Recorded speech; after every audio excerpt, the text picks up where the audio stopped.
मनुष्य वनस्पति जात एवं प्राणी जात किस प्रकार के संसाधन हैं? तो ये सभी आपका क्या हो जाएगा, ये सभी जैव संसाधन हो जाएगा। तो मनुष्य वनस्पति जात और प्राणी जात ये सभी जो है वो जैव संसाधन है।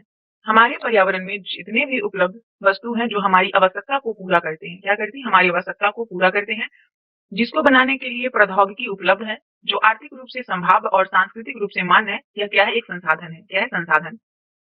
उत्पत्ति के आधार पर उत्पत्ति के आधार पर संसाधन को दो वर्गों में विभाजित किया गया है, एक तो जैव और अजैव। उत्पत्ति के आधार पर जैव और अजैव। जैव संसाधन की प्राप्ति जैव मंडल से होती है और इनमें जीवन व्याप्त है, जैसे कि मनुष्य, वनस्पति जात, प्राणी जात, मत्स्य जीवन, पशुधन, ये सभी जैव संसाधन है। वो सारे संसाधन जो निर्जीव वस्तुओं से बने हैं वो अजैव संसाधन है, जैसे कि चट्टान और धातु, ये सभी क्या है, निर्जीव है। तो इसको याद करने का सबसे अच्छा ट्रिक है कि जैव होता है और एक अजैव होता है। तो अजैव में आपका निर्जीव आ जाएगा, अजैव में निर्जीव वस्तु आ जाएगी और जैव में आपका सजीव वस्तु आ जाएगी, सजीव वस्तु आ जाएगी। ठीक है, इसे याद रखिएगा।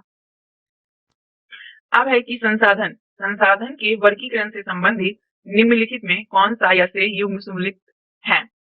तो संसाधनों के वर्गीकरण से संबंधित जो युग्म सुमेलित है वो देखिएगा, साम्यवस्था के आधार पर नवीकरणीय योग्य और अनवीकरणीय योग्य। साम्यवस्था के आधार पर सही है। स्वामित्व के आधार पर राष्ट्रीय और अंतरराष्ट्रीय, ये भी सही है। विकास के स्तर के आधार पर संभावित संसाधन और संचित कोष, ये भी सही है। तीनों आपका सुमेलित है, आंसर डी हो जाएगा। संसाधन का वर्गीकरण जो है वो अलग अलग तरीके से किया गया है। उत्पत्ति के आधार पर जैव संसाधन और अजैव संसाधन, ये उत्पत्ति के आधार पर है। समाप्यता के आधार पर अगर देखेंगे तो नवीकरणीय योग्य संसाधन और अनवीकरणीय संसाधन हो जाएगा।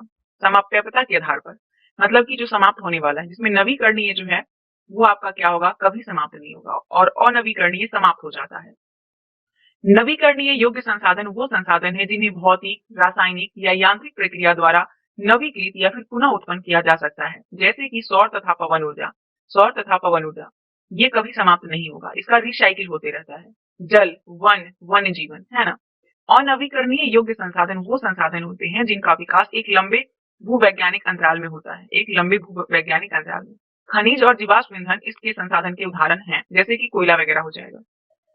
स्वामित्व के आधार पर व्यक्तिगत संसाधन, सामुदायिक स्वामित्व वाले संसाधन, राष्ट्रीय संसाधन और अंतरराष्ट्रीय संसाधन।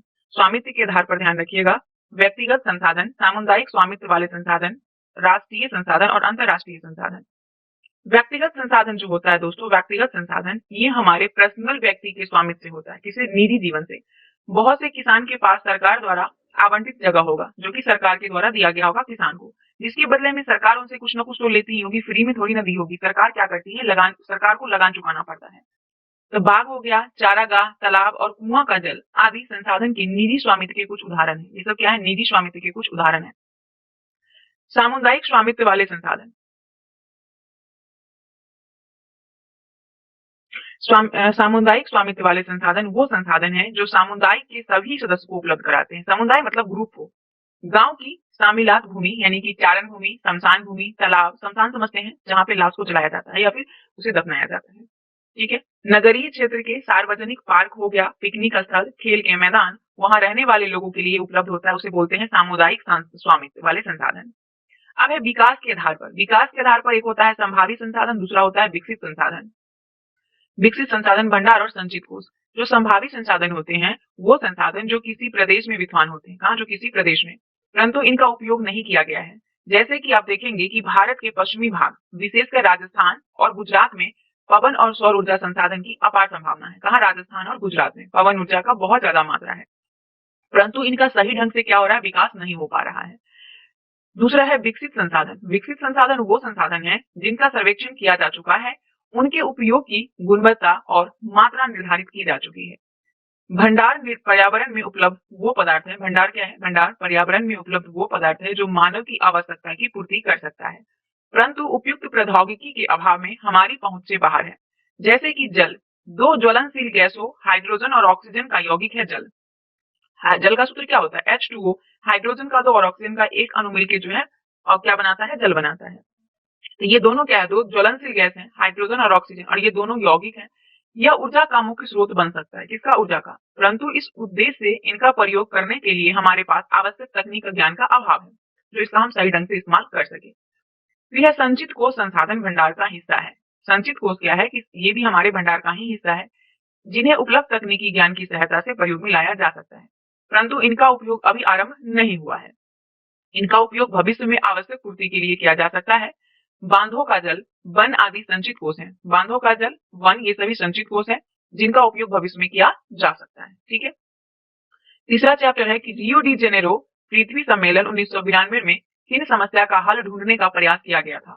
तो रियो डी जेनेरो जो था दोस्तों, ये आपका पर्यावरणीय समस्या और सामाजिक आर्थिक विकास की समस्या को ढूंढने के लिए किया गया था। कब हुआ था? 1992 में। जून 1992 में 100 से अधिक राष्ट्र अध्यक्ष ब्राजील के शहर रियो डी जेनेरियो में प्रथम अंतरराष्ट्रीय पृथ्वी सम्मेलन में एकत्रित हुए थे, ब्राजील में। इस सम्मेलन का आयोजन विश्व स्तर पर उभरते पर्यावरण संरक्षण और सामाजिक आर्थिक विकास की समस्या का हल ढूंढने के लिए किया गया था। इस सम्मेलन में जो है एकत्रित नेता ने भूमंडलीय जलवायु परिवर्तन और जैव विविधता पर एक घोषणा पत्र पर हस्ताक्षर किया था। क्या हुआ था? इस पे घोषणा पत्र जो है तैयार किया गया था। उसके बाद है क्वेश्चन नंबर 4, एजेंडा 21 घोषणा का संबंध निम्नलिखित में किस सम्मेलन से है? तो पृथ्वी शिखर वार्ता रियो डी जेनेरियो से एजेंडा 21 है। पृथ्वी शिखर सम्मेलन को ही एजेंडा बोलते हैं 21, ध्यान रखिएगा, क्वेश्चन कभी कभी पूछ लेता है।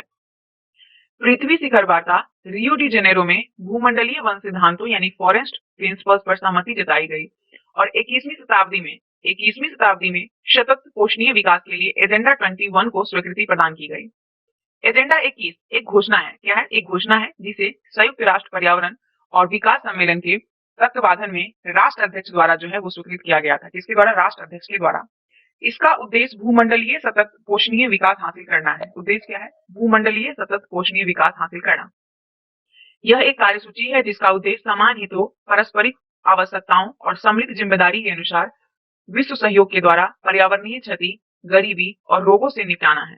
एजेंडा 21 का मुख्य उद्देश्य यह भी है कि प्रत्येक स्थानीय निकाय अपना स्थानीय एजेंडा 21 तैयार करे। प्रत्येक स्थानीय निकाय। क्वेश्चन 5 है, ब्रॉन्टलैंड आयोग रिपोर्ट का संबंध किससे है? ब्रॉन्टलैंड आयोग रिपोर्ट का संबंध किससे है? तो सतत पोषणीय विकास से संबंधित है ब्रॉन्टलैंड आयोग रिपोर्ट का संबंध। अंतरराष्ट्रीय स्तर पर व्यवस्थित तरीके से संसाधन संरक्षण की वकालत 1968 में क्लब ऑफ रोम ने की थी।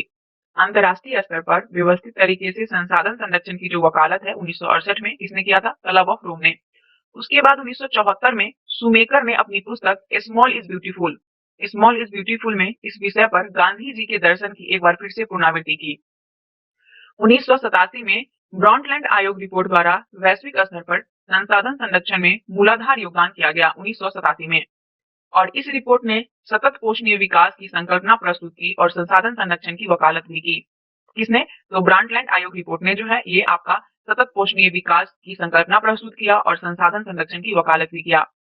ये रिपोर्ट बाद में हमारा साझा भविष्य, आवर कॉमन फ्यूचर शीर्षक से पुस्तक के रूप में प्रकाशित हो चुका है। हमारा साझा भविष्य के नाम से ब्रॉन्टलैंड आयोग रिपोर्ट जो था, यही रिपोर्ट। क्वेश्चन नंबर 6 है, निम्नलिखित में कौन सी मानवीय क्रियाएं भूमि निम्नीकरण के लिए उत्तरदायी है?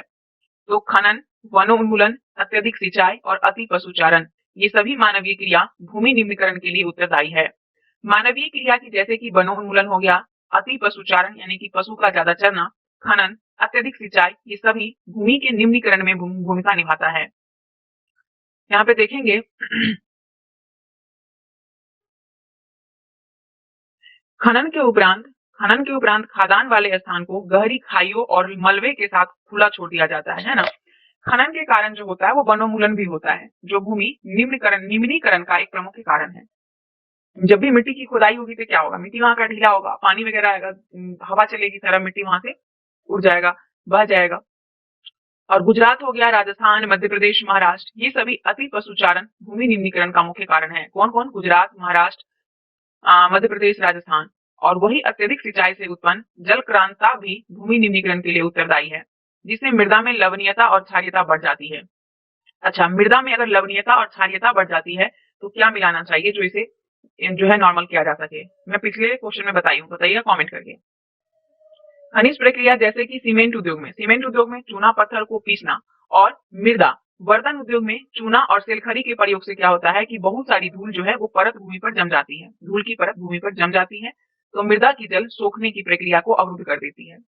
अब है कि मृदा निर्माण प्रक्रिया में निहित महत्वपूर्ण कारक में कौन सा कारक उत्तरदायी है? तो मृदा निर्माण प्रक्रिया में महत्वपूर्ण कारक जो है वो है आपका ऊंचावाद, जलवायु, वनस्पति और समय, ये सभी है। पीछे भी इस प्रश्न को हम देखे हैं। मृदा यानी कि मिट्टी, मिट्टी में सबसे ज्यादा नवीकरणीय योग्य प्राकृतिक संसाधन है और ये पौधे के विकास का माध्यम है। मृदा पौधे के विकास का, जो पृथ्वी पर विभिन्न प्रकार के जीवों का पोषण भी करती है। मृदा बनने की प्रक्रिया में यानी मिट्टी बनने की प्रक्रिया में ऊंचाबाज, जनक सेल, सशस्त्र सेल, जलवायु, वनस्पति और अन्य जैव पदार्थ, समय, ये सभी क्या है, मुख्य कारक है। समय, वनस्पति, जैव पदार्थ, जलवायु सभी मुख्य कारक हैं। प्रकृति के अनेक तत्व हैं जैसे कि तापमान परिवर्तन, बहते जल की क्रिया, पवन, हिम नदी और अपघटन क्रिया, ये सभी मृदा बनने की प्रक्रिया में योगदान देती है। मृदा मृदा जैव यानी कि ह्यूमस और अजैव, मृदा जो है वो जैव और अजैव दोनों प्रकार के पदार्थ से बनती है मृदा। भारत में अनेक प्रकार के ऊंचाबाज, भू आकृतियां, जलवायु, वनस्पतियां पाई जाती है भारत में अनेक प्रकार की, और इस कारण इस उपमहाद्वीप में अनेक प्रकार की मृदाएं भी विकसित हैं। अब है कि निम्नलिखित में कौन सा या से कथन सत्य है। जलोढ़ मृदा से निर्मित भारत का उत्तरी मैदान केवल गंगा और ब्रह्मपुत्र नदियां द्वारा लाए गए निक्षेप से बना है। स्टेटमेंट आपका गलत है। दिया है कि पूर्व तटीय मैदान विशेषकर महानदी, गोदावरी, कृष्णा और कावेरी नदी की डेल्टा भी जलोढ़ मृदा से बने हैं। दूसरा सही है, केवल दूसरा ही सही है। जो भारत है ना, संपूर्ण भारत के उत्तरी मैदान में, कहाँ पे, उत्तरी मैदान में जलोढ़ मृदा से बना है। वहां की जो मिट्टी है वो जलोढ़ मृदा से बना है और ये मृदाएं हिमालय की 3 महत्वपूर्ण नदी तंत्र, सिंधु, गंगा और ब्रह्मपुत्र, इसके द्वारा जो मिट्टी लाया जाता है उससे बनी हुई है। सिंधु, गंगा और ब्रह्मपुत्र इससे बनी हुई है। पूर्वी तटीय मैदान विशेषकर महानदी, गोदावरी, कृष्णा और कावेरी नदी की डेल्टा भी जलोढ़ मृदा से बने हैं। तो दूसरा कथन आपका सही है। जलोढ़ मृदा से संबंधित नीचे दिए गए कथन पर विचार कीजिए। पुरानी जलोढ़ मृदा को बांगर कहा जाता है, सही है। बांगर मृदा में कंकर ग्रंथि की मात्रा ज्यादा होती है, सही है। खांदर मृदा में बांगर मृदा की तुलना में ज्यादा महीन कण पाए जाते हैं। तीनों कथन आपका बिल्कुल सही है बांगर और खादर के बारे में। आयु के आधार पर जलोढ़ मृदा 2 प्रकार की होती है। एक होता है पुराना जिसको बोलते हैं बांगर, और नया होता है उसे बोलते हैं खादर। बांगर मृदा में क्या होता है कि कंकर ग्रंथियां, कंकर नोडुल्स की मात्रा ज्यादा होती है और खादर मृदा में बांगर मृदा की तुलना में ज्यादा महीन कण पाए जाते हैं। बांगर मृदा की तुलना में खादर में ज्यादा महीन कण होता है। खादर में जलोढ़ मृदा बहुत उपजाऊ होती है। जलोढ़ मृदा बहुत ज्यादा उपजाऊ होती है क्योंकि अधिकतर जलोढ़ मृदा में पोटास हो गया, फास्फोरस, चूना युक्त होती है। पोटास, फास्फोरस और चूना युक्त, जो इनको गेहूं, गन्ना, चावल और अन्य फसल की खेती के लिए क्या है, उपयुक्त बनाती है। जलोढ़ मृदा में रेत, सिल्ट और मृत्तिका के विभिन्न अनुपात पाए जाते हैं। जलोढ़ मृदा में रेत, सिल्ट और मृत्तिका, जैसे जैसे हम नदी के मुहाने से घाटी में ऊपर की ओर जाते हैं, मृदा के कणों का आकार क्या होता है, बढ़ता चला जाता है। जब मृदा के कण का आकार बढ़ेगा तो नदी घाटी के ऊपरी भाग में, जैसे कि ढाल भंग के समीप मोटे कण वाली मृदाएं पाई जाएगी। नदी के पास जैसे ही जाएंगे वहां पे मोटे मोटे पत्थर कंकड़ पाए जाएंगे। ऐसी मृदाएं पर्वत की तलहटी पर बने मैदान जैसे कि दुआर्स, चास क्षेत्र और तराई में आमतौर पर पाई जाती है। कहाँ पे, दुआर्स, चास और क्षेत्र और तराई वाले जगह पर। अब है कि इस प्रकार की मृदाएं दक्कन पठार यानी कि बेसाल्ट क्षेत्र के उत्तरी पश्चिमी भाग में पाई जाती है और लावा जनक सैलों से बनी है। ये विवरण किसके बारे में, कौन सी मृदा के बारे में है? तो ध्यान रखिएगा, जो काली मिट्टी होती है ना, काली मिट्टी जो है इसे दक्कन पठार यानी फिर बेसाल्ट क्षेत्र के उत्तर पश्चिम भाग में काली मृदा पाई जाती है और ये लावा जनक सेल से बनी होती है, लावा से। तो कभी कभी आपसे लावा भी ऑप्शन में दे दिया जाएगा काली मृदा के बारे में, ध्यान रखिएगा। तो ये आपकी काली मृदा से संबंधित है। काली मृदा का रंग काला होता है, इन्हें रेगुर मृदा भी कहते हैं। काली मिट्टी को रेगुर मृदा, कपासी मिट्टी भी कहते हैं। इसीलिए इस मृदा में क्या है कि कपास की खेती ज्यादा होती है ना। काली मृदा कपास की खेती के लिए ज्यादा महत्वपूर्ण है। ये माना जाता है कि जलवायु और लावा जनक सेल ने काली मृदा के बनने में महत्वपूर्ण योगदान दिया है। जलवायु और लावा जनक सेल ने। इस प्रकार की मृदाएं दक्कन के पठार यानी बेसाल्ट क्षेत्र के उत्तरी पश्चिमी भाग में पाई जाती है, काली मृदा, जो कि लावा जनक सेल से बनी है। और ये मृदा जो है वो महाराष्ट्र, सौराष्ट्र, मालवा, मध्य प्रदेश, छत्तीसगढ़ के पठार में पाई जाती है। जहाँ पे महाराष्ट्र, सौराष्ट्र, मालवा, मध्य प्रदेश, छत्तीसगढ़ के पठार, ये सभी जगहों पे। दक्षिण पूर्वी दिशा में अगर देखेंगे, दक्षिण पूर्वी दिशा में, तो ये गोदावरी हो गया, कृष्णा नदी की घाटी तक फैली हुई है।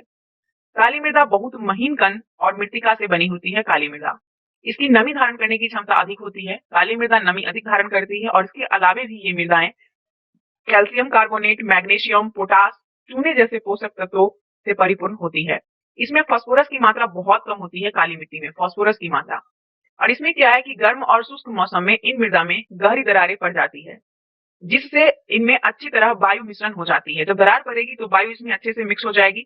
गीली होने पर ये मृदाएं चिपचिपी सी हो जाती है। अब है लाल और पीली मृदा के संबंध में नीचे दिए गए कथन पर विचार कीजिए। ये मृदा दक्कन के पठार के पश्चिम में रवेदार अग्नि चट्टान पर अत्यधिक वर्षा वाले क्षेत्र में विकसित हुई है। गलत है। इन मृदा का लाल रंग जीवाश्म की अत्यधिक मात्रा में उपस्थित के कारण है। ये भी गलत है। आंसर डी, दोनों कथन आपका लाल और पीली मृदा के बारे में गलत है। जो लाल मृदा जो है दोस्तों, ये दक्कन के पठार के पश्चिम में नहीं बल्कि पूर्व में, लाल मृदा दक्कन के पठार के पूर्वी और दक्षिणी हिस्सा में रवेदार अग्नि चट्टान पर कम वर्षा वाले भाग में विकसित होती है ना, कम वर्षा वाले भाग में। और लाल और पीली मृदाएं उड़ीसा हो गया, छत्तीसगढ़, मध्य प्रदेश के गंगा के मैदान के दक्षिणी छोर और पश्चिमी घाट के गिरिपात क्षेत्र में पाई जाती है। पश्चिम घाट के गिरिपात क्षेत्र में इन मृदा का लाल रंग रवेदार अग्नय रूपांतरित चट्टान में लौह धातु के प्रसार के कारण होता है। रवेदार अग्नय और रूपांतरित चट्टान में लौह धातु के प्रसार के कारण, और इनका पीला रंग इनमें जलयोजन के कारण होता है। लेटेराइट मृदा के संबंध में कौन सा कथन औसत्य है? ये मृदा उच्च तापमान, अत्यधिक वर्षा वाले क्षेत्रों में विकसित होती है। स्टेटमेंट आपका सही है। इस मृदा में ह्यूमस की अत्यधिक मात्रा पाई जाती है। गलत है। लेटेराइट मृदा में ह्यूमस की मात्रा बहुत कम होती है। क्या होती है? बहुत कम होती है। क्यों? क्योंकि अत्यधिक तापमान के कारण जैविक पदार्थ को अपघटित करने वाली जो बैक्टीरिया होती है वो नष्ट हो जाती है। यहाँ पे जो इसे क्या करती है, ह्यूमस की मात्रा को बढ़ाती है, वही आपका अपघटित हो जाती है, बैक्टीरिया नष्ट हो जाती है, इसीलिए यहाँ पे ह्यूमस की मात्रा कम होती है। तो ये गलत हो गया। इस प्रकार की मृदा में अत्यधिक मात्रा में खाद और रासायनिक उर्वरक डालकर खेती की जा सकती है। सही है। लाल लेटेराइट मृदा काजू की फसल के लिए अत्यधिक उपयुक्त है। सही है। बी गलत है, बाकी सभी सही है। लेटेराइट मृदा में ह्यूमस कम पाई जाती है। क्यों? क्योंकि अत्यधिक तापमान के कारण, यानी ज्यादा टेम्परेचर के कारण जैविक पदार्थ को अपघटित करने वाली जो बैक्टीरिया होती है वो समाप्त हो जाती है। ये जो मृदा है आपकी, ये कर्नाटक हो गया, केरल, तमिलनाडु, मध्य प्रदेश, उड़ीसा, असम के पहाड़ी क्षेत्रों में पाई जाती है। मृदा संरक्षण की उचित तकनीक अपनाकर इन मृदा पर कर्नाटक, केरल और तमिलनाडु में चाय और कॉफी की उगाई जाती है। चाय और कॉफी उगाई जाती है। तमिलनाडु, आंध्र प्रदेश, केरल की लाल लेटेराइट मृदाएं काजू फसल के लिए अत्यधिक उपयोगी है। तमिलनाडु, आंध्र प्रदेश और केरल की लाल लेटेराइट मृदा। क्वेश्चन नंबर 13 देखिए। मरुस्थलीय मृदाओं की विशेषताओं के संदर्भ में नीचे दिए गए कथन पर विचार कीजिए। मरुस्थलीय मृदाएं रेतीली और लवणीय होती हैं। इन मृदा में ह्यूमस और नमी की मात्रा कम होती है। इस प्रकार की मृदा की नीचे की परतें में चूने के कंकड़ की सतह पाई जाती है। मरुस्थलीय मृदा जो है, ये तीनों कथन आपका सत्य है। आंसर डी, मरुस्थलीय मृदा का रंग लाल भूरा होता है। लाल और भूरा। ये मृदा आमतौर पर रेतीली और लवणीय होती है। रेतीली और लवणीय। कुछ क्षेत्र में नमक की मात्रा इतनी अधिक होती है कि यहाँ की झीलें से जल वाष्पीकृत करके खाने का नमक भी बनाया जाता है। इतनी यहाँ पे लवण होती है।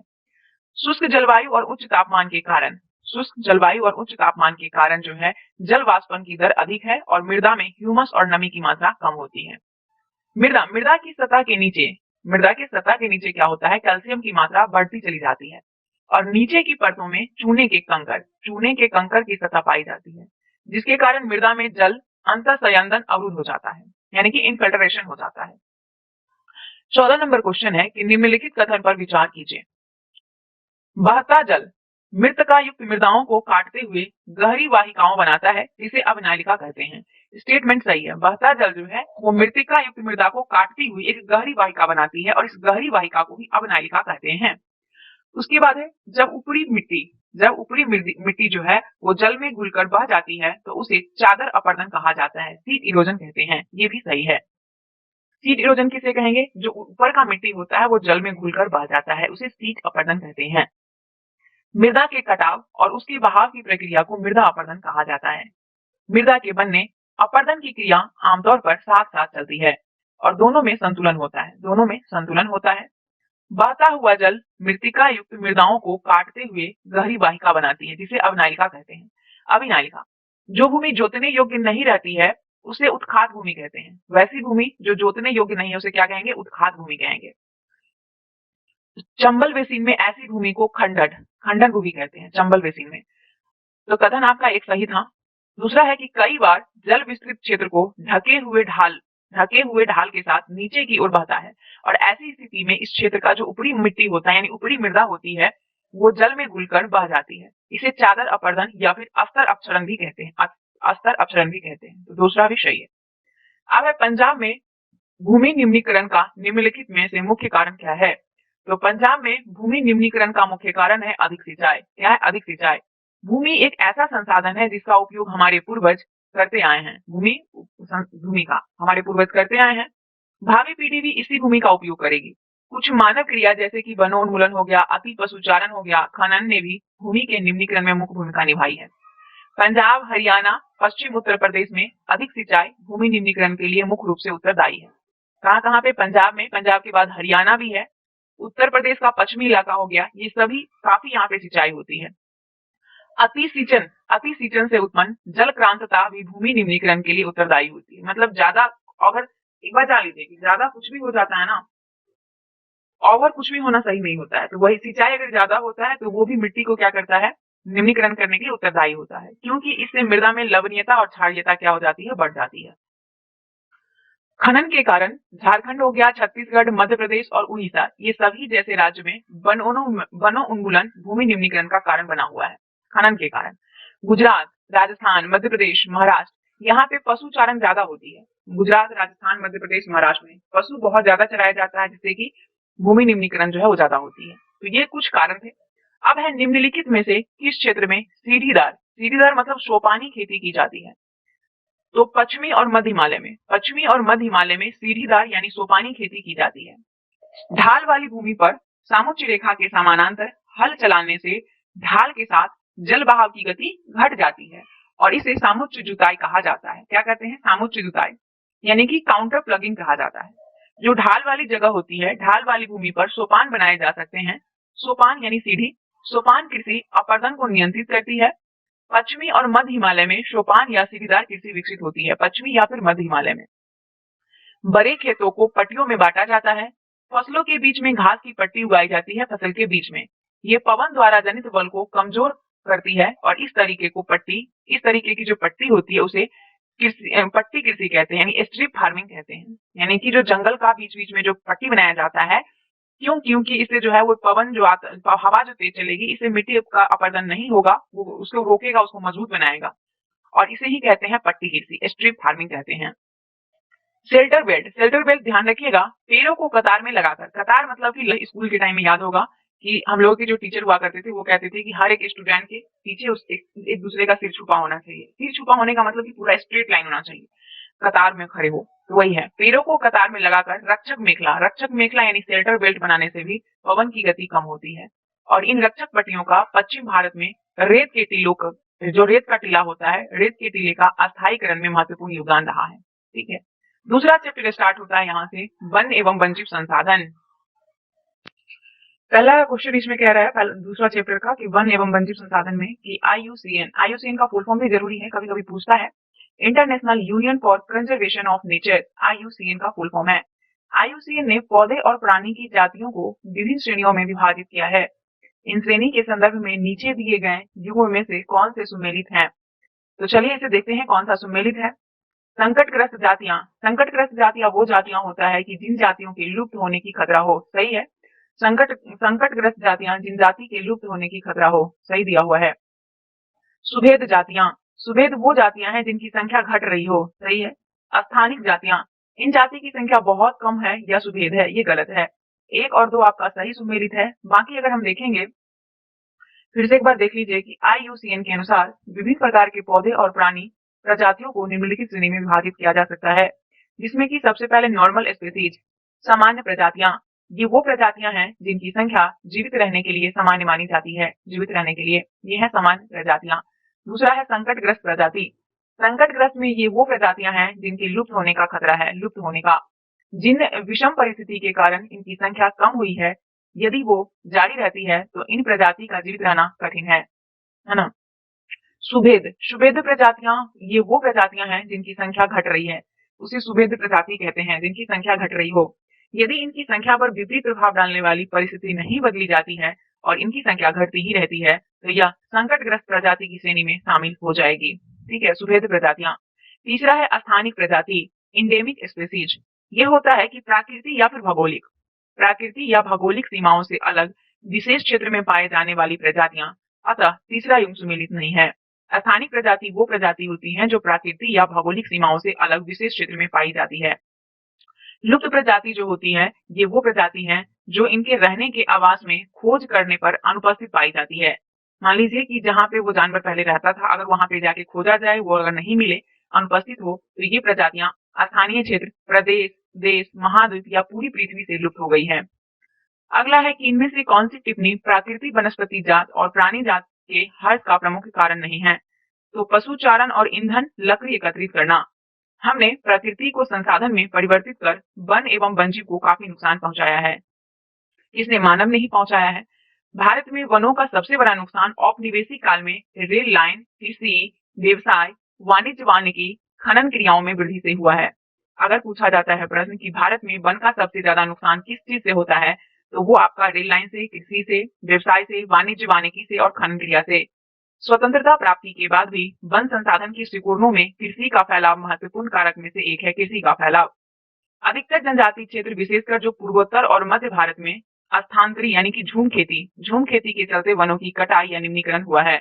झूम खेती के बारे में हमने पढ़ा था कि इसमें जो है, जो किसान होते हैं, वो हर जगह घूम घूम के खेती करते हैं। जैसे कि मान लीजिए एक जगह पे गए, वहां पे वो जंगल की कटाई करेंगे और जहां पे काटेंगे वहीं पे उस सारे जंगलों को जला दिया जाएगा। जला के उसके राख को खाद के रूप में इस्तेमाल करके खेत को जो है, खेत के रूप में उसका इस्तेमाल करेंगे। 2 साल 3 साल के बाद वो ऑटोमेटिक जो है उर्वरक क्षमता खो देती है। फिर वो क्या करते हैं, उस जगह को छोड़ के कहीं और चले जाते हैं। और इससे क्या होता है कि वनों की कटाई करते हैं, जो कि काफी ज्यादा नुकसानदेह होता है। तो ये स्थानांतरित कृषि से भी नुकसान होता है।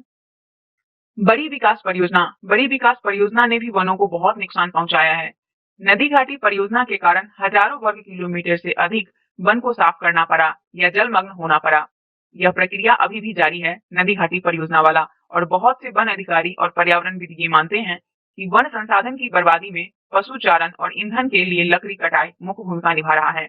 पर्यावरणविद और जो वन अधिकारी हैं, उनका मानना है कि पशुचारण और ईंधन के लिए जो लकड़ी की कटाई की जाती है, वो भी एक बहुत बड़ी समस्या है वनों के लिए। इसमें कुछ सच्चाई हो सकती है, परंतु चारे और ईंधन के लिए लकड़ी की आवश्यकता हेतु मुख्यतः पेड़ों की टहनियां काटकर पूर्ण की जाती है, न कि पूरे पेड़ काटकर।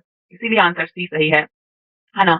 ध्यान रखिएगा, जो इसमें क्या है कि पेड़ की टहनियां काटकर लकड़ी की आवश्यकता के लिए मुख्यतः पेड़ की टहनियां काटकर पूर्ण की जाती है, न कि पूरे पेड़ को काटकर। ठीक है, तो दोस्तों आप सभी से निवेदन है कि पेड़ जरूर लगाएं आप सभी लोग। क्या कि क्योंकि अब इस बार देख रहे हैं कि गर्मी की स्थिति क्या है। आने वाले समय में इससे ज्यादा गर्मी होने वाला है, यानी कि नेक्स्ट ईयर इससे दोगुना होगा। तो सोच सकते हैं कि पेड़ लगाना हमारे जीवन के लिए कितना इंपॉर्टेंट है ना। निम्नलिखित में कौन सा यसे कथन हिमालयन यव के संदर्भ में सही है।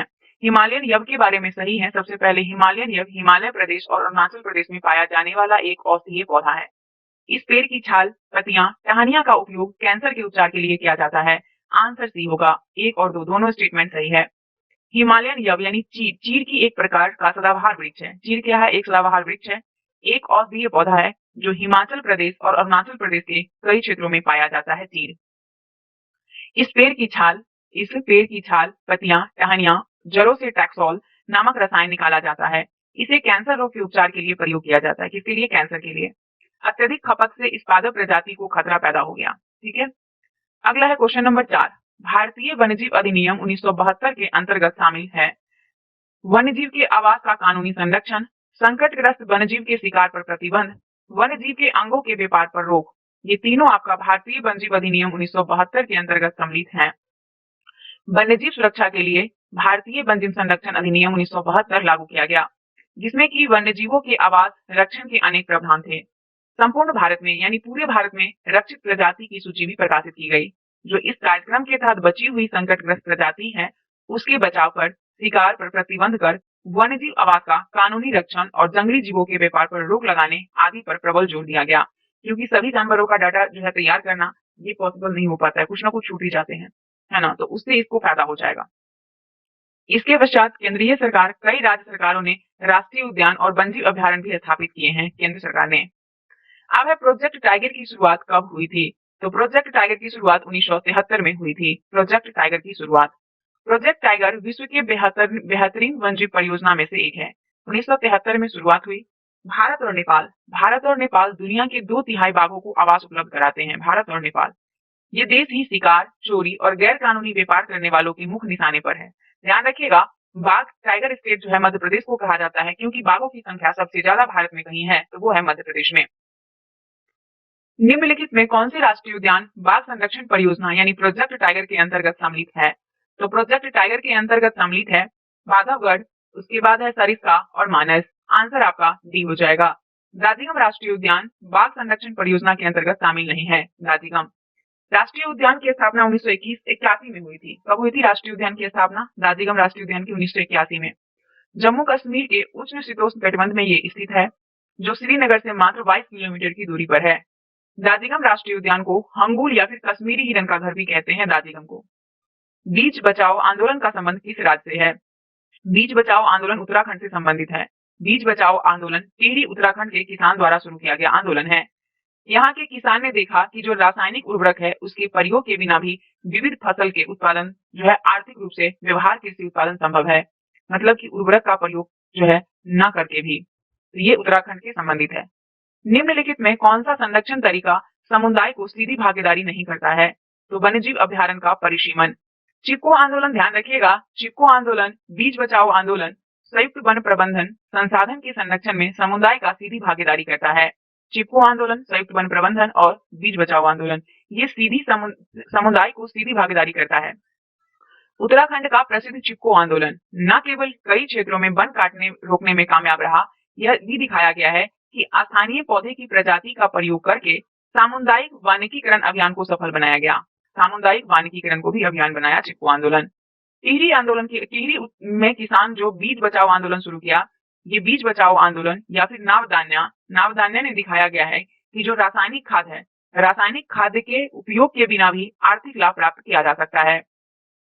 उसी तरीके से भारत में संयुक्त वन प्रबंधन कार्यक्रम क्षारित वनों के प्रबंध और पुनर्निर्माण में स्थानीय समुदाय की भूमिका के महत्व को उजागर करते हुए औपचारिक रूप में जो है इन कार्यक्रम की शुरुआत 1988 में हुई।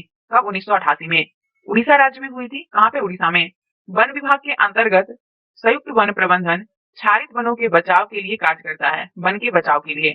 और इसमें गांव स्तर पर संस्थाएं बनाई जाती है, गांव स्तर पर, जिनमें जो ग्रामीण होते हैं और वन विभाग के अधिकारी होते हैं, ये दोनों मिलकर आपस में कार्य करते हैं। और इसके बदले में जो ये समुदाय होते हैं वो मध्य स्तरीय लाभ जैसे कि गैर इमारती वन उत्पादकों के हकदार होते हैं। तीसरा चैप्टर है जल संसाधन।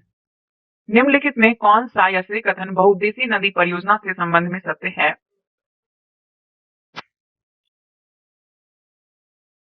निम्नलिखित में कौन सा या से कथन बहुउद्देशीय नदी परियोजना के संबंध में सत्य है? बहुउद्देशीय परियोजना के बारे में। बहुउद्देशीय परियोजना जल बहाव को नियंत्रित करके बाढ़ पर काबू पाती है। स्टेटमेंट सत्य है। बहुउद्देशीय परियोजना घरेलू और औद्योगिक उपयोग हेतु जल की आपूर्ति करती है। बहुउद्देशीय परियोजना के कारण भूमि निम्नीकरण की समस्या बढ़ती है। स्टेटमेंट तीनों सत्य है, तीनों सत्य है, सभी सत्य है। बहुउद्देशीय परियोजना भी कहा जाता है इसे, बहुउद्देशीय परियोजना बांधों को। क्यों? क्योंकि एकत्रित जल का जो है उपयोग कर समन्वित होता है, एकत्रित जल को एकत्रित करता है और इनका उपयोग सिंचाई के अलावा विद्युत उत्पादन, घरेलू और औद्योगिक उपयोग हेतु भी किया जाता है। इसे बाढ़ नियंत्रण, मनोरंजन, आंतरिक नौचालन और मत्स्य पालन के लिए भी किया जाता है बांध का, यानी बहुउद्देशीय परियोजना का। नदी पर बांध बनाना और उनका बहाव नियंत्रित करने से अत्यधिक तलछट जलाशय की तली पर जमा होता है। अधिक तलछट बांध के साथ जलाशय पर तलछट जमा होने का अर्थ यह भी है कि यह तलछट, जो कि एक प्राकृतिक उर्वरक है, बाढ़ के मैदान तक नहीं पहुंचता है, जिसके कारण की भूमि निम्नीकरण की समस्या बढ़ती है। और यही माना जाता है कि बहुउद्देशीय परियोजना के कारण भूकंप आने की संभावना बढ़ जाती है। बहुउद्देशीय परियोजना के कारण जब भूकंप की समस्या बढ़ेगी और अत्यधिक जल के उपयोग से जल जनित बीमारी, फसल में कीटाणु जनित बीमारी, प्रदूषण फैलते हैं। कृष्णा नदी जल विवाद किन राज्यों के बीच है? कृष्णा नदी जल विवाद महाराष्ट्र हो गया, कर्नाटक, आंध्र प्रदेश और तेलंगाना, ये 4 राज्य के बीच है। कृष्णा नदी जल विवाद की शुरुआत महाराष्ट्र सरकार द्वारा कोयना नदी पर, कहाँ पे? कोयना नदी पर जल विद्युत परियोजना के लिए बांध बनाकर जल की दिशा परिवर्तन को लेकर जो है हुआ है। इसमें कर्नाटक है, आंध्र प्रदेश की सरकार द्वारा आपत्ति जताने से शुरू हुई है, कर्नाटक और आंध्र प्रदेश। तीसरा है नदी और एक तरफ है बांध। इसे आपको मिलाना है कि कौन सी नदी पे कौन सी बांध है। तो कावेरी नदी पर मेट्टूर बांध है, कावेरी नदी पर मेट्टूर बांध है। नर्मदा नदी पर आपका ओंकेश्वर बांध है। चंबल नदी पर कौन सा बांध है? तो चंबल नदी पर आपका राणा प्रताप सागर है और कृष्णा नदी पर नागार्जुन सागर है। तो कावेरी पर मेट्टूर है, नर्मदा पर ओंकेश्वर है, चंबल पर राणा प्रताप सागर है और कृष्णा पर नागा अर्जुन है। आंसर भी हो जाएगा। सलाल प्रोजेक्ट का संबंध किस नदी से है? सलाल प्रोजेक्ट सलार प्रोजेक्ट चिनाब नदी से संबंधित है। कहाँ से? चिनाब नदी से। यह एक जल विद्युत योजना है। क्या है? जल विद्युत योजना। अब है कि वर्षा जल संग्रहण के तरीके खादीन और जोहर भारत के किस राज्य में प्रचलित हैं? खादीन और जोहर ये आपका राजस्थान का है। राजस्थान के जैसलमेर में खादीन और अन्य क्षेत्र में जोहर जोहर के द्वारा जल संचय किया जाता है। राजस्थान के अर्ध शुष्क और शुष्क क्षेत्र में विशेषकर जो बीकानेर है, बीकानेर, फालोदी, बाड़मेर में लगभग हर घर में पीने का पानी संग्रहित करने के लिए भूमिगत टैंक अथवा टंका हुआ करता था या फिर करते हैं टंका। इसका आकार एक बड़े कमरे जितना बड़ा हो सकता है। वर्तमान में पश्चिमी राजस्थान में छत वर्षा जल संग्रहण की रीति इंदिरा गांधी नहर से उपलब्ध 12 मासी पेयजल के कारण कम होती जा रही है। छत वर्षा जल संग्रहण की रीति क्यों कम होती जा रही है? इंदिरा गांधी नहर से उपलब्ध 12 मासी पेयजल के कारण। अगला सवाल देखते हैं।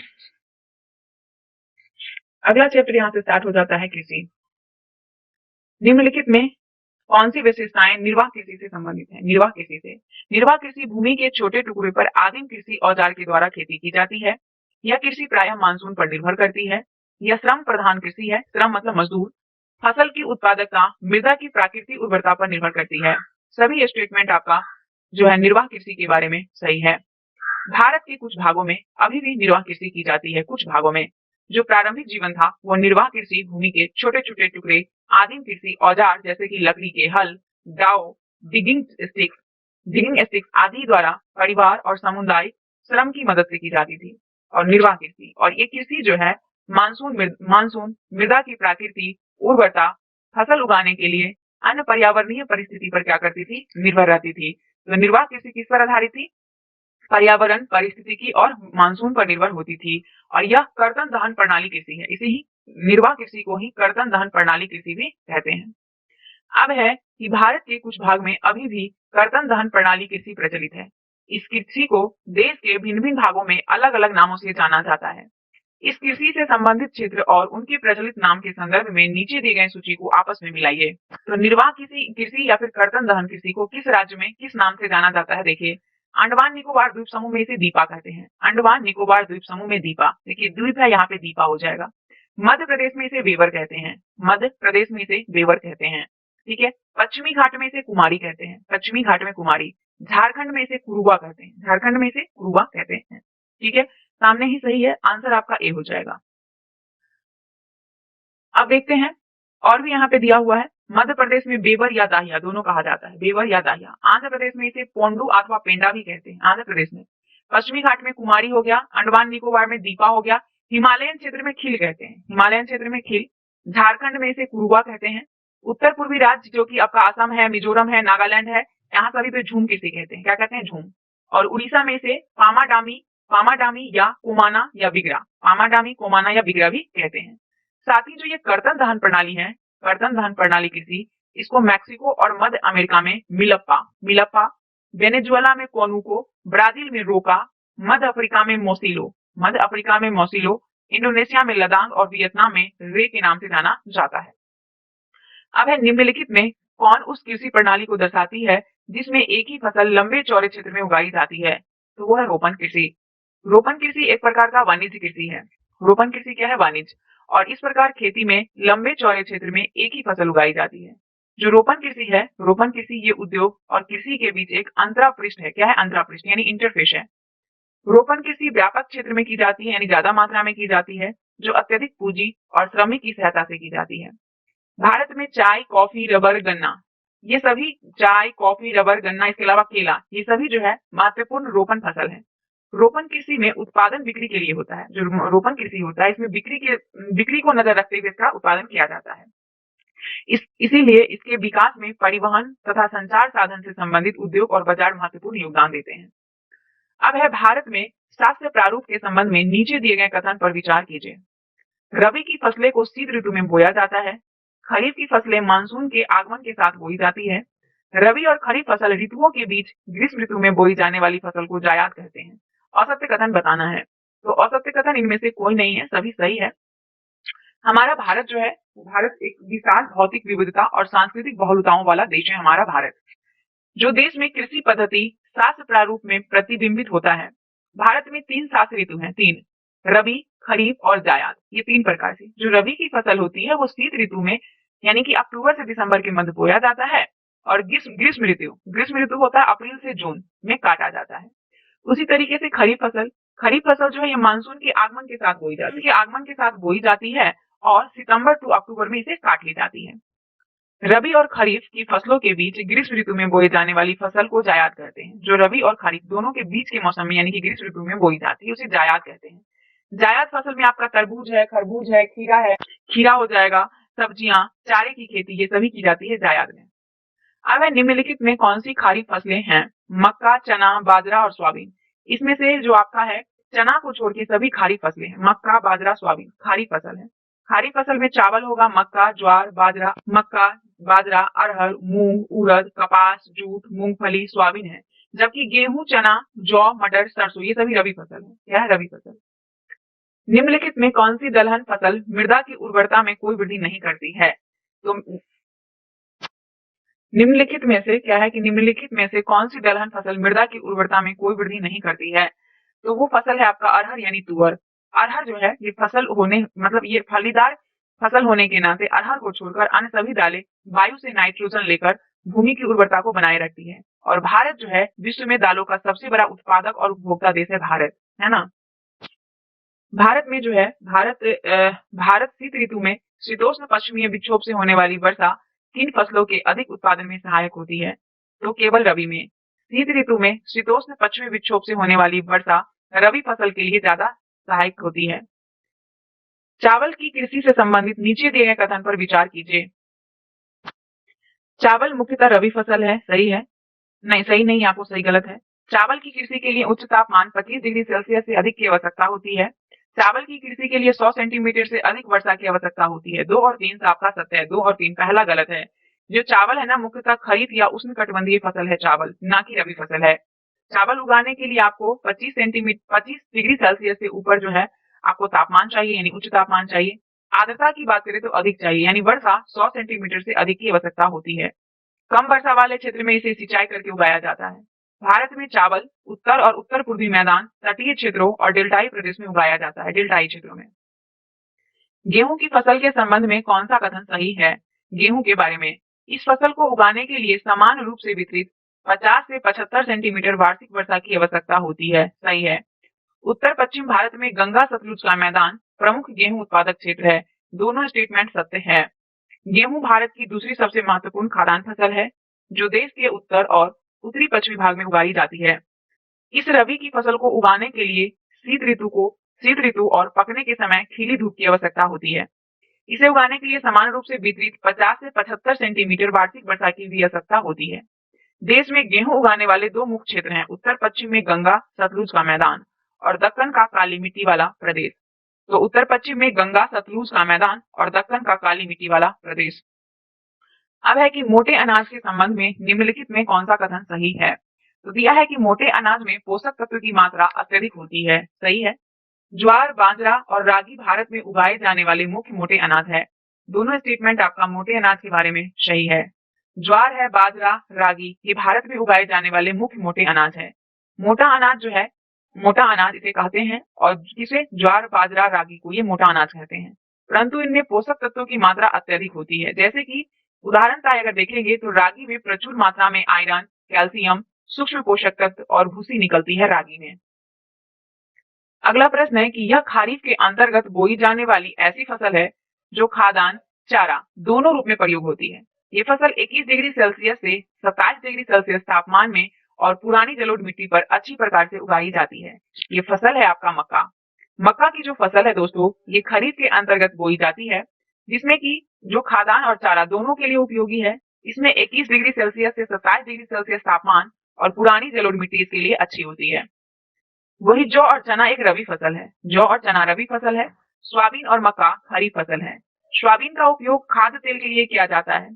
मक्का खाद्यान्न, चारा दोनों में प्रयोग होता है।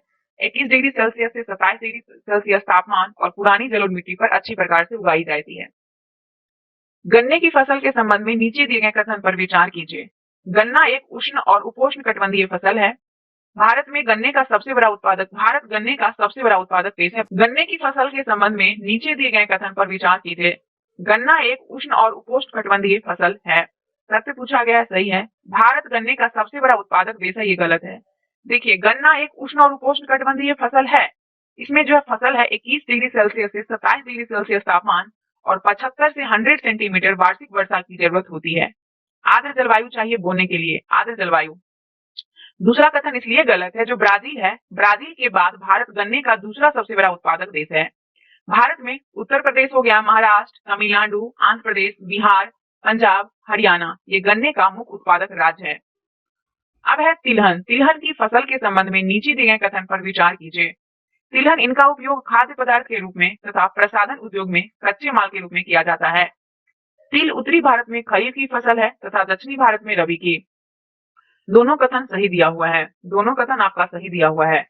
मूंगफली हो गया, सरसों, नारियल, तिल, सोयाबीन, अरंडी, अलसी और सूरजमुखी, ये सभी भारत में उगाई जाने वाली मुख्य तिलहन की फसलें हैं। अरंडी समझते हैं, इनमें से अधिकतर खाद्य है और खाना बनाने में प्रयोग भी किए जाते हैं। परंतु इनमें से कुछ तिलहन के बीजों को साबुन, प्रसाधन, प्रसाधन मतलब श्रृंगार का सामान, और उपटन, उपटन के उद्योग में कच्चे माल के रूप में भी प्रयोग किया जाता है। तिल, तिल उत्तरी भारत में खरीफ की फसल है, तिल उत्तरी भारत में, दक्षिण भारत में रबी की है। अरंडी हो गया खरीफ, ये दोनों आपका रबी की फसल है, दोनों रबी की फसल है, जो कि रबी की फसल में दोनों एक ही ऋतु में बोई जाती है, इसलिए रबी फसल है। अब है चाय की कृषि के संबंध में निम्नलिखित में कौन से कथन सत्य हैं। दिया है कि चाय का पौधा उष्ण और उपोष्ण कटिबंधीय जलवायु में अच्छी तरह उगता है, सही है। चाय उष्ण और उपोष्ण कटिबंधीय जलवायु में अच्छी से उगता है। चाय की फसल के लिए ह्यूमस और जीवाश्म युक्त मृदा की उपयुक्त होती है, सही है। चाय जो है, चाय कोमल पत्तियों के विकास में वर्ष भर समान रूप से होने वाली वर्षा की बौछार सहायक होती है, सही है। चाय की कृषि के बारे में तीनों स्टेटमेंट सत्य है। चाय की खेती रोपण कृषि का एक उदाहरण है, क्यों? क्योंकि ये वाणिज्य को जो है ध्यान में रख के किया जाता है, जिससे शुरुआत में अंग्रेज भारत से लाए थे चाय को। चाय एक पौधा उष्ण और उपोष्ण कटिबंधीय जलवायु, ह्यूमस, जीवाश्म युक्त गहरी मिट्टी, सुगम जल निकास वाले ढलवा क्षेत्रों में भली भांति उगाई जाती है। ढलवा क्षेत्र में चाय की झाड़ी को उगाने के लिए वर्ष भर उष्ण, नम और पाला रहित जलवायु की आवश्यकता होती है। वर्ष भर समान रूप से होने वाली वर्षा की बौछारें इसकी कोमल पत्ती के विकास में सहायता करती है। चाय एक श्रम संघनन उद्योग है। क्या है? श्रम संघनन उद्योग। चाय की मुख्य उत्पादक क्षेत्र असम है, पश्चिम बंगाल में दार्जिलिंग है और जलपाईगुड़ी जिलों की पहाड़ी, तमिलनाडु और केरल भी है इसके अलावे। निम्नलिखित में कौन से राज्य कॉफी यानी कॉफी का सबसे अधिक उत्पादन करता है? कर्नाटक। कर्नाटक जो है वो कॉफी का सबसे अधिक उत्पादन करता है भारत में। भारतीय कॉफी अपनी गुणवत्ता के लिए विश्वविख्यात है। भारतीय कॉफी, इसकी कृषि की शुरुआत बाबा बुदन की पहाड़ी से हुई है। बाबा बुदन की पहाड़ी से। आज भी इसकी खेती नीलगिरी की पहाड़ी के आसपास कर्नाटक हो गया, केरल, तमिलनाडु में की जाती है आज भी। रबर की फसल के संदर्भ में कौन से कथन सत्य हैं? यह एक भूमध्य रेखीय फसल है, सत्य है। यह फसल 50 सेंटीमीटर से कम वर्षा की आवश्यकता होती है, गलत है। जो रबर की फसल है यह भूमध्य रेखीय फसल है और परंतु विशेष परिस्थितियों में ये उष्ण और उपोष्ण क्षेत्र में भी उगाई जाती है, विशेष परिस्थिति में। दूसरा कथन गलत है। जो रबर की फसल है ना दोस्तों, इसमें 200 सेंटीमीटर से अधिक वर्षा और 25 डिग्री सेल्सियस से अधिक तापमान वाली नम और आर्द्र जलवायु की आवश्यकता होती है। रबर एक महत्वपूर्ण औद्योगिक कच्चा माल है। रबर कच्चा माल है। रबर का सबसे ज्यादा उपयोग मोटर गाड़ी के टायर और ट्यूब बनाने में होता है। कपास की कृषि के लिए कौन सी मृदा सर्वाधिक उपयुक्त मानी जाती है? तो काली मृदा। भारत को कपास के पौधे का मूल स्थान माना जाता है। भारत को कपास के लिए दक्कन पठार के शुष्कतर भागों में काली मिट्टी कपास उत्पादन के लिए उपयुक्त मानी जाती है। कहाँ पे? दक्कन के पठार का शुष्कतर भाग में। यह एक खरीफ की फसल है कपास। इसे पककर तैयार होने में 6 से 8 महीना लगता है। कपास को पक्के तैयार होने में 6 से 8 महीना। कुछ राज्य हैं जैसे कि महाराष्ट्र, गुजरात, मध्य प्रदेश, कर्नाटक, आंध्र प्रदेश, तमिलनाडु, पंजाब, हरियाणा, ये कपास का मुख्य उत्पादक राज्य है। किस पंचवर्षीय योजना के अंतर्गत भूमि सुधार कार्यक्रम को लागू किया गया? तो प्रथम पंचवर्षीय योजना के समय में। प्रथम पंचवर्षीय योजना की अगर हम बात करें दोस्तों, तो प्रथम पंचवर्षीय योजना के समय में ही भूमि सुधार कार्यक्रम को लागू किया गया था। ठीक है। और इसका अगर हम डेट करें, ये मतलब ईस्वी की बात करें, प्रथम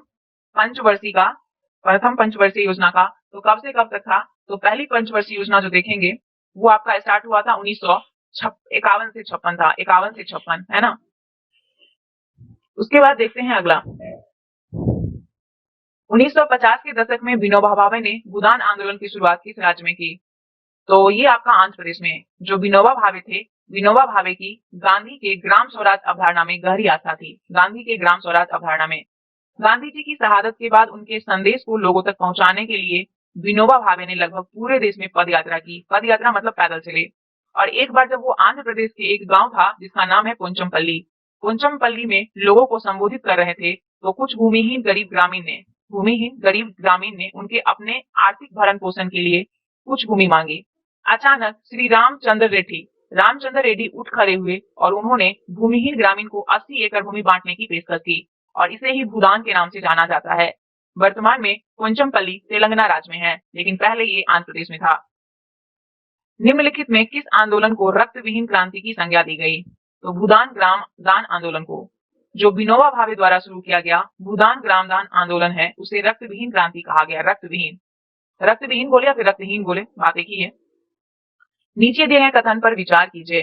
दिया हुआ है कि आजादी के बाद से सकल घरेलू उत्पाद यानी जीडीपी में कृषि के योगदान का अनुपात लगातार बढ़ रहा है।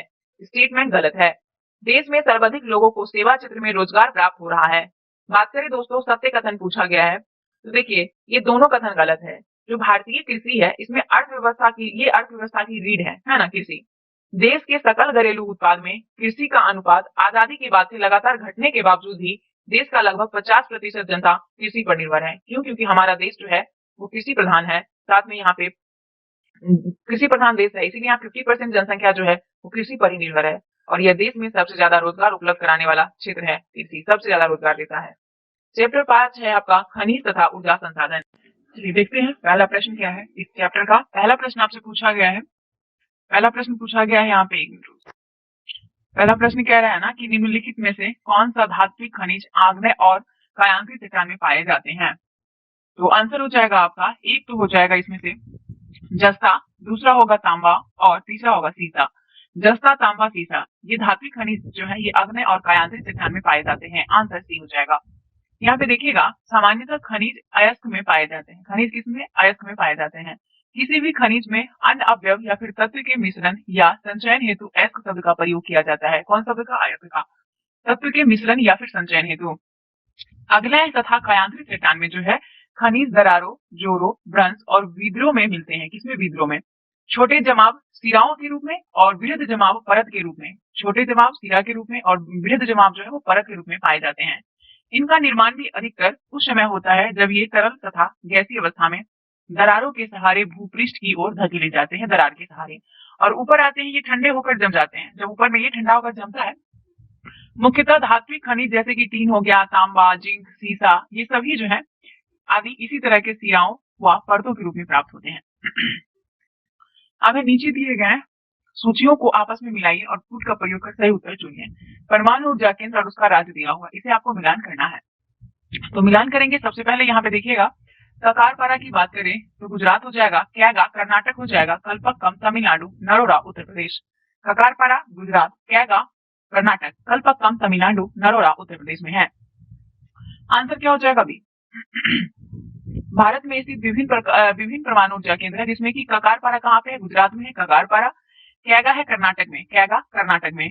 कुडनकुलम और कल्पक्कम ये दोनों है तमिलनाडु का, कल्पक्कम और कुडनकुलम तमिलनाडु। नरोरा उत्तर प्रदेश में है।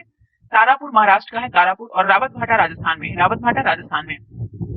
अब है कि निम्नलिखित में कौन सा खनिज अपक्षायित पदार्थ के अपशिष्ट भार को त्यागता हुआ चट्टान के अपघटन से बनता है? वो है बॉक्साइट। बॉक्साइट नाम सुने होंगे। ये खनिज के निर्माण की एक अन्य विधि धरातलीय चट्टान का अपघटन है। खनिज के निर्माण की एक अन्य विधि धरातलीय चट्टान अपघटन है। चट्टान के घुलनशील तत्व के अपरदन के पश्चात अयस्क वाली अपशिष्ट चट्टानें रह जाती है, अयस्क वाली। बॉक्साइट का निर्माण इसी प्रकार से होता है, बॉक्साइट का निर्माण चट्टान के अपघटन से। अगला है प्लेसर निक्षेप के संबंध में नीचे दिए गए कथन पर विचार कीजिए। प्लेसर ये पहाड़ी के धार पर घाटी तल की रेत में जलोढ़ निक्षेप होते हैं, सही है। इन निक्षेप में सोना, चांदी, प्लेटिनम जैसी महंगी धातु पाई जाती है। ये दोनों स्टेटमेंट सत्य है। ऑप्शन नंबर आपका आंसर हो जाएगा सी, दोनों सत्य है। प्लेसर निक्षेप पहाड़ी के धार पर घाटी तल की रेत में जलोढ़ निक्षेप होते हैं और इनमें कुछ खनिज भी पाए जाते हैं। इनमें प्रायः ऐसे खनिज होते हैं जो जल द्वारा घर्षित नहीं होते हैं और इन खनिजों में सोना है, चांदी, टीन, प्लेटिनम ये सभी प्रमुख हैं। अब है निम्नलिखित में से किन खनिजों को समुद्री जल से प्राप्त किया जाता है? तो जिसे समुद्री जल से प्राप्त किया जाता है वो है नमक, मैग्नीशियम और ब्रोमाइन। नमक, मैग्नीशियम, ब्रोमाइन, इस सभी खनिजों को समुद्री जल से प्राप्त किया जा सकता है। Answer C. ध्यान दीजिएगा, महासागरीय जल में विशाल मात्रा में खनिज पाया जाता है, महासागरीय जल में, लेकिन इनमें से अधिकांश के व्यापक रूप से विसरित होने के कारण इनकी आर्थिक सार्थकता कम है। क्या है? इसके विसरित होने के कारण इसकी आर्थिक सार्थकता कम है। फिर भी सामान्य नमक, मैग्नीशियम, ब्रोमाइन ये ज्यादातर समुद्री जल से ही प्राप्त होते हैं। महासागरीय तली हुई मैग्नीज ग्रंथियां में धनी है, महासागरीय तली हुई। अब है भारत के किस राज्य में रेड होल खनन किया जाता है? रेड होल, मेघालय में। भारत में अधिकांश खनिज राष्ट्रीयकृत है, अधिकांश, और इनका निष्कर्षण सरकारी अनुमति के पश्चात ही संभव है। किंतु उत्तर पूर्वी भारत के अधिकांश जनजाति क्षेत्र में खनिजों का स्वामित्व व्यक्तिगत और समुदाय को प्राप्त है। ध्यान दीजिएगा कि जो उत्तर पूर्वी भारत है ना, यहाँ पे अधिकांश जनजाति क्षेत्र में खनिज का स्वामित्व व्यक्तिगत और समुदाय को प्राप्त है। मेघालय में कोयला, लौह अयस्क, चूना पत्थर हुआ डोलामाइट के विशाल निक्षेप पाए जाते हैं। कहाँ पे? मेघालय में। जोवाई और चेरापूंजी, जेवाई और चेरापूंजी में कोयले का खनन जनजाति परिवार के सदस्यों द्वारा एक लंबी संकीर्ण सुरंग के रूप में किया जाता है। इसे रेड होल खनन कहते हैं। क्या कहते हैं? रेड होल खनन। निम्नलिखित में से किस लौह अयस्क का उपयोग विद्युत उद्योग में विशेष रूप से होता है? तो मैग्नेटाइट। ध्यान दीजिएगा, मैग्नेटाइट सर्वोत्तम प्रकार का लौह अयस्क है, मैग्नेटाइट, जिसमें 70% लोहांश पाया जाता है। कितना? 70% मैग्नेटाइट में लोहांश पाया जाता है। और सर्वश्रेष्ठ मतलब सबसे ज्यादा चुंबकीय गुण भी इसमें होता है, जो विद्युत उद्योग में विशेष रूप से उपयोगी है। विद्युत उद्योग में भारत में कुडप्पा तथा धारवाड़ युग की अवसादी और अग्नेय में लौह अयस्क की प्राप्ति होती है। कुडप्पा तथा धारवाड़ युग में अवसादी और अग्नेय के लौह अयस्क की जो है वो प्राप्ति भी होती है। निम्नलिखित में कौन से कथन सत्य है? भारत उच्च कोटि के लोहा युक्त लौह अयस्क में धनी है। स्टेटमेंट सही है। हेमाटाइट सर्वाधिक महत्वपूर्ण औद्योगिक लौह अयस्क है जिसका अधिकतम मात्रा में उपभोग हुआ है। ये भी सही है। आंसर सी हो जाएगा। दोनों कथन सत्य है। भारत में उच्च कोटि के लोहांश युक्त लौह अयस्क पाए जाते हैं, उच्च कोटि के। हेमेटाइट सबसे ज्यादा महत्वपूर्ण औद्योगिक लौह अयस्क है, हेमेटाइट, जिसका अधिकतम मात्रा में उपभोग हुआ है। अब है कि निम्नलिखित में कौन से लौह अयस्क के खनन क्षेत्र हैं? ऑप्शन है बादाम पहाड़, सीभूम, मैकाल पहाड़ी, नेल्लौर। आंसर इसमें से आपका 1 और 2 हो जाएगा, बादाम पहाड़ और सीभूम।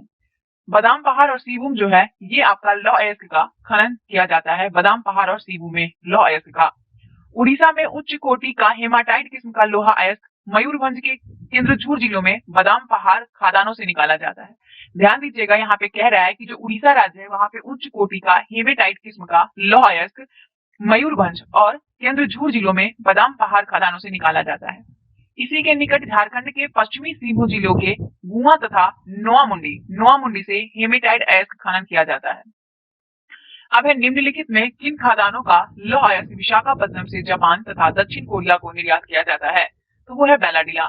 छत्तीसगढ़ के दंतेवाड़ा जिला से लगभग 40 किलोमीटर दक्षिण पश्चिम की दूरी पर स्थित बेलाडीला पहाड़ी श्रृंखलाओं में अति उत्तम कोटि का हेमेटाइट पाया जाता है, अति उत्तम कोटि का। इसमें इस्पात बनाने में आवश्यक सर्वश्रेष्ठ भौतिक गुण विद्यमान है। इन खादानों का लौह अयस्क विशाखापत्तनम से जापान तथा दक्षिण कोरिया को निर्यात किया जाता है। अब है कि लौह अयस्क खाने एवं अवस्थिति राज्य के संबंध में सूची 1 से सूची 2 को सम्मिलित कीजिए। इसे मिलान करना है। दिया हुआ है चंद्रपुर महाराष्ट्र, चित्रदुर्ग आपका हो जाएगा कर्नाटक, बेलाडीला हो जाएगा, बेलाडीला छत्तीसगढ़, मयूरभंज उड़ीसा। चंद्रपुर महाराष्ट्र, चित्रदुर्ग कर्नाटक, बेलाडीला छत्तीसगढ़, मयूरभंज उड़ीसा। आंसर आपका हो जाएगा बी। चंद्रपुर और रत्नागिरी महाराष्ट्र राज्य में लौह अयस्क की खादान है। चंद्रपुर और रत्नागिरी दोनों महाराष्ट्र में है।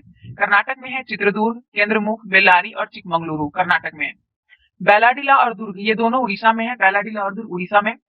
उसके बाद केंद्रझूर और मयूरभंज ये उड़ीसा में है। नोट में क्या दिया है कि कर्नाटक के पश्चिमी घाट में अवस्थित केंद्रमुख की खाने 70% निर्यात दिखाई है, 70%। केंद्रमुख निक्षेप संसार के सबसे बड़े निक्षेप में से एक माना जाता है। अगला प्रश्न देखिएगा कि नीचे दिए गए कथन पर विचार कीजिए। मैग्नीज मुख्य रूप से इस्पात के विनिर्माण में प्रयोग किया जाता है। मैग्नीज ब्लीचिंग पाउडर, कीटनाशक दवाइयां, पेंट बनाने में प्रयोग किया जाता है। कौन सा कथन सत्य है? तो दोनों सत्य है।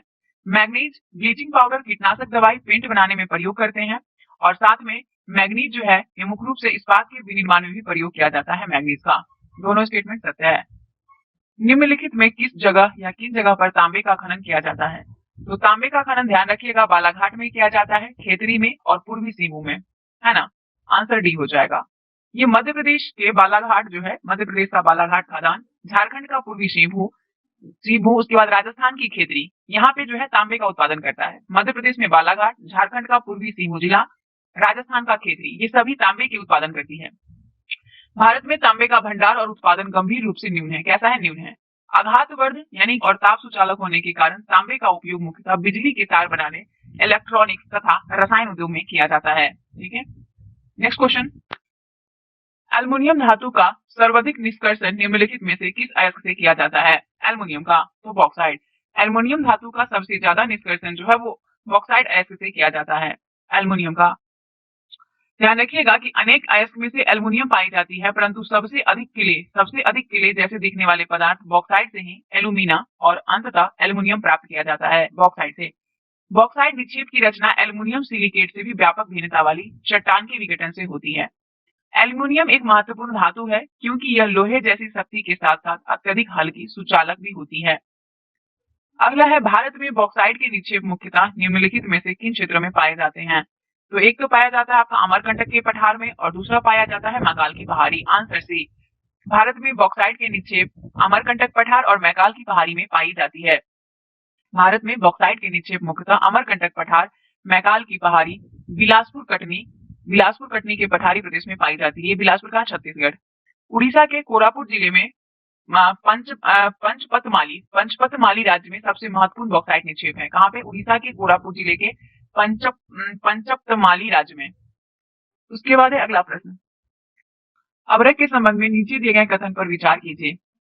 अभ्रक एक धात्विक खनिज है। अभ्रक एक धात्विक खनिज है, स्टेटमेंट गलत है। आपको इसमें से असत्य कथन ही बताना है, तो ये कथन गलत है। अभ्रक जो है वो धात्विक खनिज नहीं बल्कि अधात्विक खनिज है। कैसा है? अधात्विक खनिज है, ध्यान दीजिएगा, अधात्विक खनिज है। ठीक है। अभ्रक प्लेट अथवा पतरन क्रम में पाया जाता है। सही है। अब अभ्रक जो है वो प्लेट तथा पतरन के क्रम में पाया जाता है। अभ्रक का उपयोग विद्युत व इलेक्ट्रॉनिक्स उद्योग में किया जाता है। ये भी सही है। केवल आंसर एक ही गलत है, बाकी सभी सही है। अभ्रक धात्विक नहीं बल्कि अधात्विक खनिज है जो प्लेट अथवा पतरन क्रम में पाया जाता है। यह पारदर्शी, काले, हरे, लाल, पीले अथवा भूरे रंग का भी हो सकता है। कौन? अभ्रक। सर्वोच्च पैरा वैद्युत ऊर्जा हर्ष का निम्न गुणांक और उच्च वोल्टेज की प्रतिरोधकता के कारण अभ्रक विद्युत और इलेक्ट्रॉनिक उद्योग में प्रयुक्त होने वाली अपरिहार्य खनिज में से एक है। कौन? अभ्रक। अब है, अभ्रक के उत्पादक क्षेत्र और उनके राज्यों के संबंध में नीचे दिए गए युग्मों में से कौन सुमेलित है? अभ्रक उत्पादक क्षेत्र और उससे संबंधित राज्य। बयावर की अगर हम बात करें दोस्तों तो ये राजस्थान सही है। नेल्लोर तमिलनाडु ये सही नहीं है। हजारीबाग झारखंड, व्यावर राजस्थान और हजारीबाग झारखंड ये दोनों सही है। आंसर सी हो जाएगा। अभ्रक उत्पादक क्षेत्र और उनसे संबंधित राज्य में ब्यावर अजमेर राजस्थान राज्य में है। ब्यावर और अजमेर राजस्थान में। नेल्लोर आंध्र प्रदेश में है। नेल्लोर आंध्र प्रदेश में। हजारीबाग झारखंड में और गया बिहार में। ये सभी अभ्रक उत्पादक क्षेत्र से संबंधित राज्य हैं। निम्नलिखित में कौन से कथन चूना पत्थर के संबंध में सही है? चूना पत्थर कैल्शियम कार्बोनेट, मैग्नीशियम कार्बोनेट से बनी चट्टान में पाया जाता है। स्टेटमेंट आपका सत्य है। चूना पत्थर अधिकांशतः कायांत्रित चट्टान में पाया जाता है। ये गलत है। चूना पत्थर सीमेंट उद्योग में कच्चे माल के रूप में प्रयोग करते हैं। ये भी सही है। आंसर सी हो जाएगा। देखिए, चूना पत्थर जो है, चूना पत्थर कैल्शियम कार्बोनेट तथा मैग्नीशियम कार्बोनेट से बनी चट्टान में पाया जाता है। चूना पत्थर अधिकांशतः अवसादी चट्टान पाया जाता है। चूना पत्थर अधिकांशतः अवसादी चट्टान में पाया जाता है और चूना पत्थर सीमेंट उद्योग का एक आधारभूत कच्चा माल है। लौह प्रगलन की भट्टी के लिए अनिवार्य है चूना पत्थर। चूना पत्थर के उत्पादन में प्रमुख राज्य आंध्र प्रदेश, मध्य प्रदेश, राजस्थान और गुजरात। कौन कौन राज्य महत्वपूर्ण है उत्पादन में? आंध्र प्रदेश, मध्य प्रदेश, राजस्थान और गुजरात। निम्नलिखित में कौन से राज्य या फिर ऊर्जा के परंपरागत स्रोत हैं? एक तो पेट्रोलियम, जल विद्युत और प्राकृतिक गैस। ये सभी आपके जो है आंसर है। पेट्रोलियम है, जल विद्युत है और प्राकृतिक गैस है। Answer B.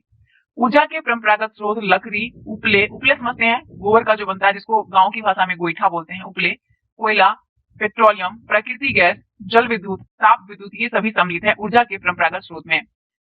ऊर्जा के गैर परंपरागत स्रोत में सौर, पवन, ज्वारीय, भूतापीय, बायोगैस तथा परमाणु ऊर्जा शामिल है ऊर्जा के गैर परंपरागत स्रोत में। अब है अगला प्रश्न 20 नंबर। निम्नलिखित में से कौन सर्वोत्तम गुण वाला कठोर कोयला है? एंथ्रासाइड। एंथ्रासाइड सर्वोत्तम गुण वाला कठोर कोयला है। एंथ्रासाइड। निम्नलिखित में कौन से कथन सत्य हैं? पीट कोयला में कम कार्बन मात्रा, नमी की उच्च मात्रा और निम्न ताप क्षमता होती है। स्टेटमेंट आपका बिल्कुल सही कह रहा है। गहराई में दबे तथा अधिक तापमान से प्रभावित कोयले को बिटुमिनस कोयला कहते हैं, ये भी सही है। दोनों स्टेटमेंट सही है। कोयला का निर्माण पादप पदार्थ के लाखों वर्ष तक संपीड़न से हुआ है। कोयला पदार्थ का निर्माण किसे? जो बहुत साल पुराना जो पादप पदार्थ था उसके सड़ने गलने से। इसीलिए संपीड़न की मात्रा, गहराई और दबने के समय के आधार पर कोयला अनेक रूपों में पाया जाता है। दलदलों में क्षय होते पादप से पीट उत्पन्न होता है। दलदल में क्षय होने से क्या उत्पन्न होता है? पीट, जिसमें कम कार्बन, नमी की उच्च मात्रा और निम्न ताप क्षमता होती है। गहराई में दबे अधिक तापमान से प्रभावित कोयले को बिटुमिनस कोयला कहा जाता है। गहराई में दबे वाणिज्यिक प्रयोग में यह सबसे ज्यादा लोकप्रिय है। वाणिज्यिक प्रयोग में धातु शोधन में उच्च श्रेणी के बिटुमिनस कोयले का प्रयोग किया जाता है। धातु शोधन में उच्च कोटि का बिटुमिनस कोयला, जिसका लोहे के प्रज्वलन में क्या है, एक विशेष महत्व है बिटुमिनस कोयला का। अगला सवाल है कि भारत के किस क्षेत्र में लिंगेनाइट कोयले की प्रमुख भंडार मिलते हैं? तो वो है नवेली। नवेली जो है दोस्तों, ये आपका लिंगेनाइट कोयले के प्रमुख भंडार तमिलनाडु के नवेली में मिलते हैं। और इसका उत्पादन जो है, बात करें इसका उपयोग विद्युत उत्पादन में किया जाता है। किसमें? विद्युत उत्पादन में। लिंगेनाइट एक निम्न कोटि का भूरा कोयला होता है। ये मुलायम होने के साथ साथ अधिक नमी युक्त भी होता है लिंगेनाइट। अब है नीचे दिए गए कथन पर विचार कीजिए। धातु शोधन के लिए गोडम्बना युग के कोयले का प्रयोग किया जाता है। स्टेटमेंट सत्य है। दामोदर नदी घाटी में टर्सरी युग के कोयले के निक्षेप पाए जाते हैं, सही नहीं है। गोडाम्बना कोयला क्षेत्र उत्तर पूर्वी राज्य में पाया जाता है। केवल और केवल एक ही सत्य है। ध्यान दीजिएगा कि भारत में कोयला दो प्रमुख भूगर्भिक युगों के शैल क्रम पाए जाते हैं। दो, एक है गोडाम्बना, जिसकी आयु देखेंगे गोडाम्बना की तो 200 लाख वर्ष से कुछ अधिक, और दूसरा है टर्सरी। टर्सरी जो निक्षेप जो कि लगभग 55 लाख वर्ष पुराना है टर्सरी। तो सबसे ज्यादा पुराना है गोडाम्बना का। गोडाम्बना कोयले का प्रयोग धातु शोधन में किया जाता है। और ये संसाधन दामोदर घाटी, जो कि आपका पश्चिम बंगाल तथा झारखंड में है, दामोदर घाटी, पिझरिया, रानीगंज, बोकारो में स्थित है, जो महत्वपूर्ण कोयला क्षेत्र है। टर्सरी युग के कोयला निक्षेप उत्तर पूर्वी राज्य मेघालय, असम, अरुणाचल प्रदेश, नागालैंड में पाया जाता है। टर्सरी युग का कहाँ पे? असम, मेघालय, अरुणाचल प्रदेश और नागालैंड में। निम्नलिखित में से किन नदी घाटी में कोयले के जमाव पाए जाते हैं? गोदावरी, महानदी और सोन। गोदावरी, महानदी, सोन, ये सभी नदी घाटियों में कोयले के जमाव पाए जाते हैं। विभिन्न कोयला उत्पादक क्षेत्र और उनसे संबंधित राज्य के संदर्भ में सूची क्षेत्र है और राज्य, इसे मिलान करना है, क्षेत्र और राज्य को।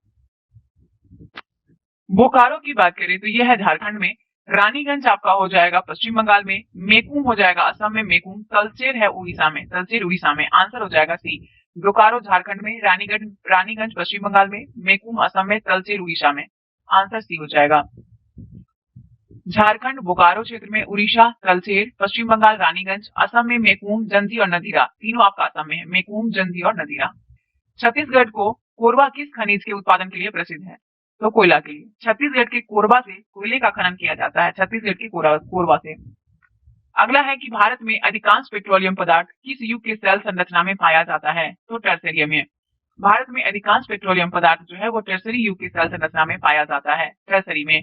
और भारत में अधिकांश पेट्रोलियम की उपस्थिति टर्सरी युग की सेल संरचना के अपनति और भ्रंश ट्रैप में पाई जाती है। निम्नलिखित कथन पर विचार कीजिए। खनिज तेल सरंध्र चूना पत्थर या बलुआ पत्थर पाया जाता है। आंसर आपका बिल्कुल सत्य है, एक वाला। दूसरा है प्राकृतिक गैस खनिज तेल के ऊपर पाई जाती है, ये भी सत्य है। गुजरात भारत का सबसे पुराना तेल उत्पादक राज्य, गलत। असम का डिगबोई है ना। खनिज तेल सरंध्र चूना पत्थर या बलुआ पत्थर में पाया जाता है। खनिज तेल सरंध्र चूना पत्थर या बलुआ पत्थर में, जिसमें से तेल प्रभावित हो सकता है। वही मध्यवर्ती असरंध्र परतें तेल को ऊपर उठने और नीचे रिसने से रोकती हैं। जो प्राकृतिक गैस है ये हल्की होने के कारण खनिज तेल के ऊपर पाई जाती है प्राकृतिक गैस। क्यों? क्योंकि ये हल्की होती है। सबसे पुराना तेल उत्पादक राज्य आपका असम है, असम ना कि गुजरात। भारत में सबसे अधिक पेट्रोलियम का उत्पादन मुंबई हाई से होता है। कहां से? मुंबई हाई से। अब है कि विभिन्न तेल उत्पादक क्षेत्र और उनसे संबंधित स्थान के संबंध में निम्नलिखित में कौन सा युग सुमेलित नहीं है? देखते हैं। पूछा गया है विभिन्न तेल उत्पादक क्षेत्र और उनसे संबंधित स्थान के संबंध में निम्नलिखित में कौन सा युग सुमेलित नहीं है? तो बसीन मन्नार की खाड़ी ये सुमेलित नहीं है। कलोल गुजरात सुमेलित है। नहरकटिया असम सुमेलित है। मोरन त्रिपुरा सुमेलित नहीं है। आंसर हो जाएगा सी। आंसर हो जाएगा सी। जो बसीन है, बसीन मन्नार की खाड़ी में नहीं बल्कि अरब सागर में है बसीन। बसीन में मुंबई हाई के पास एक प्रमुख तेल उत्पादक क्षेत्र है। कलोल एवं अंकलेश्वर गुजरात के महत्वपूर्ण तेल क्षेत्र हैं, कलोल और अंकलेश्वर। और 4 जो है दोस्तों, 4 युग भी सम्मिलित नहीं है, क्योंकि डुगबोय, नहरकटिया और मोरन हुगरीजन असम राज्य के महत्वपूर्ण तेल उत्पादक क्षेत्र हैं। असम में है डिगबोय, नहरकटिया, मोरन, हुगरीजन, ये सभी असम में हैं। तो आंसर आपका 1 और 4 औसत है, बाकी सभी सत्य है। भारत में निम्नलिखित में किस क्षेत्र या किन क्षेत्रों में प्राकृतिक गैस पाई जाती है? तो कृष्णा गोदावरी नदी बेसिन में, खंबात की खाड़ी और अंडमान निकोबार द्वीप समूह, इस तीनों में जो है प्राकृतिक गैस के भंडार पाए जाते हैं। कृष्णा गोदावरी नदी के बेसिन में, खंबात की खाड़ी और अंडमान निकोबार द्वीप समूह में। केरल में पाए जाने वाली मोनाजाइट रेत में कौन से खनिज पाया जाता है? तो थोडियम पाया जाता है। केरल में मिलने वाली मोनाजाइट रेत में थोडियम पाया जाता है, जिसका उपयोग जो है ना आणविक ऊर्जा उत्पादन करने के लिए न्यूक्लियर पावर प्लांट में किया जाता है। मोनाजाइट का उपयोग आणविक ऊर्जा उत्पादन करने के लिए न्यूक्लियर पावर प्लांट में किया जाता है। चलिए, इसका नेक्स्ट चैप्टर आपका इस क्लास 10th का लास्ट चैप्टर है, विनिर्माण एंड उद्योग। विनिर्माण उद्योग, ठीक है, लास्ट चैप्टर है ये। निम्नलिखित में कौन से कारक उद्योग की स्थापना को प्रभावित करते हैं? कच्चे माल की उपलब्धता, श्रमिक, ऊर्जा के संसाधन और बाजार, ये चारों कारक जो है उद्योग की स्थापना को प्रभावित करते हैं। उद्योग की स्थापना स्वभावतः जटिल है। क्या है? जटिल है। इसकी स्थापना कच्चे माल की उपलब्धता, श्रमिक, पूंजी, ऊर्जा मतलब शक्ति के साधन तथा बाजार आदि की उपलब्धता से प्रभावित होती है। और इन सभी कारक का एक स्थान पर पाया जाना लगभग असंभव है कि एक जगह पे ये सभी कारक उपलब्ध हो। फलस्वरूप विनिर्माण उद्योग की स्थापना के लिए वही स्थान उपयुक्त है जहां ये कारक उपलब्ध हो, है ना। ये सारे कारक जहां उपलब्ध होंगे वही जगह इसके लिए उपयुक्त है, अथवा जहां इन्हें कम कीमत पर उपलब्ध कराया जा सकता है। ठीक है। निम्नलिखित में कौन सा कथन समूहन बचत को परिभाषित करता है? समूहन बचत को, आंसर है समूहन बचत को जो परिभाषित करता है वो है उद्योग का नगरों के पास संकेंद्रण। उद्योग का नगरों के पास संकेंद्रण समूहन बचत कहलाता है। ध्यान दीजिएगा, यहाँ पे कह रहा है कि नगर केंद्र द्वारा दी गई सुविधाओं से लाभान्वित होकर कई बार बहुत से उद्योग नगर के आसपास ही केंद्रित हो जाते हैं, जिसे समूहन बचत कहा जाता है। क्या कहते हैं? समूहन बचत। ऐसे स्थान पर धीरे धीरे बड़ा औद्योगिक समूह स्थापित हो जाता है। नेक्स्ट है पटसन उद्योग के संबंध में नीचे दिए गए कथन पर विचार कीजिए। पटसन उद्योग में भारत पटसन और पटसन निर्मित सामान का सबसे बड़ा उत्पादक देश है। सही स्टेटमेंट है। भारत में पटसन उद्योग का अधिकांश भाग हुगली नदी के तट पर विकसित है। दोनों स्टेटमेंट पटसन के बारे में सत्य है। जो भारत है, भारत पटसन निर्मित सामान का सबसे बड़ा उत्पादक है भारत, तथा बांग्लादेश के बाद दूसरा बड़ा निर्यातक भी है हमारा भारत। भारत में अधिकांश पटसन उद्योग पश्चिम बंगाल में हुगली नदी के तट पर 98 किलोमीटर लंबी और 3 किलोमीटर चौड़ी संकरी मेखला में स्थित है। 98 किलोमीटर लंबी और 3 किलोमीटर चौड़ी कहाँ पे? पश्चिम बंगाल की हुगली नदी के तट पर। हुगली नदी तट पर इनके स्थित होने के जो कारण है वो कारण है कि पटसन उत्पादक क्षेत्र की निकटता, सस्ता जल परिवहन, सड़क, रेल व जल परिवहन का जाल, कच्चे माल का मिलों तक ले जाने में सहायता, कच्चे पटसन को संसाधित करने के लिए प्रचुर जल, पश्चिम बंगाल तथा समीपवर्ती राज्य जैसे कि उड़ीसा है, बिहार और उत्तर प्रदेश, ये समीपवर्ती राज्य से सस्ते श्रमिक उपलब्ध होना, कोलकाता का एक बड़े नगरीय केंद्र के रूप में बैंकिंग, बीमा और जूट के सामान के निर्यात के लिए पतन की सुविधा प्रदान करना, ये सभी आपका सम्मिलित है। इसी के कारण हुगली में ज्यादातर पटसन आपको देखने को मिलता है। चीनी उद्योग के संबंध में नीचे दिए गए कथन पर विचार कीजिए।